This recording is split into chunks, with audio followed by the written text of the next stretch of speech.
The US Speaker of the House, Nancy Pelosi, has concluded her controversial trip to Taiwan.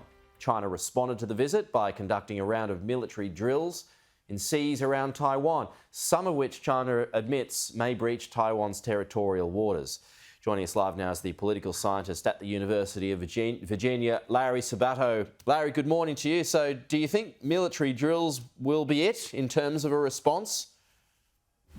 Well, I think we all hope so. And the people who follow this most closely say that is the likely response. China has gotten over worse before, so I suppose that can happen again. This was really unexpected that the reaction would be as strong as it already has been. From China? From China, yes. It could, I suppose, you know, people were talking about a whole lot more. I mean, potentially the firing of missiles into waters. So it could be worse though, right?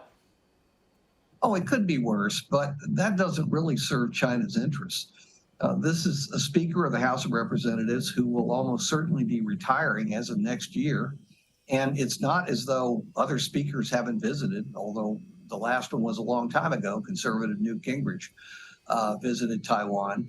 So, you know, I think basically it was a lot of bark and not very much bite. And again, that's our hope. So she was right to go, in your view? Oh, she's been very consistent about this. Yes, I see no problem with it. And by the way, the Biden administration was more upset with her than Republicans were. Half of the Republican U.S. Senate caucus issued a congratulatory statement to her, thanking her for going, headed by Mitch McConnell, the minority leader. So what does this mean big picture, Larry, if China sees this as an offence, right, that a high-profile, high-ranking official has gone from the US, the highest in a long time, as we just talked about, went to Taiwan, and all that China has conducted is a couple of military drills in its waters. What does that say to you?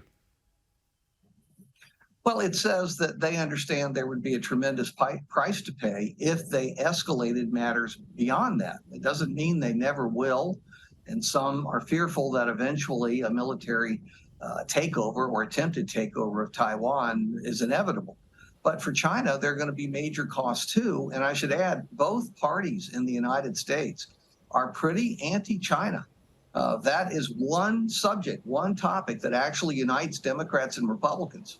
What's your view on a timeline in terms of when you think, because I think most people, like you just said there, believe it's an inevitability that China it wants Taiwan back. Have you got a timeline on when you think that might happen?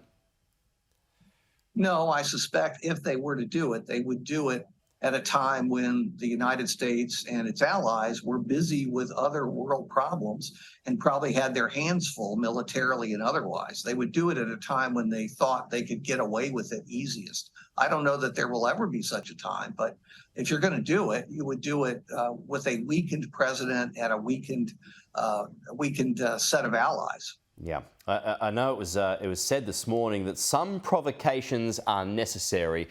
This is a point that was made about Nancy Pelosi's visit. Do you agree with that?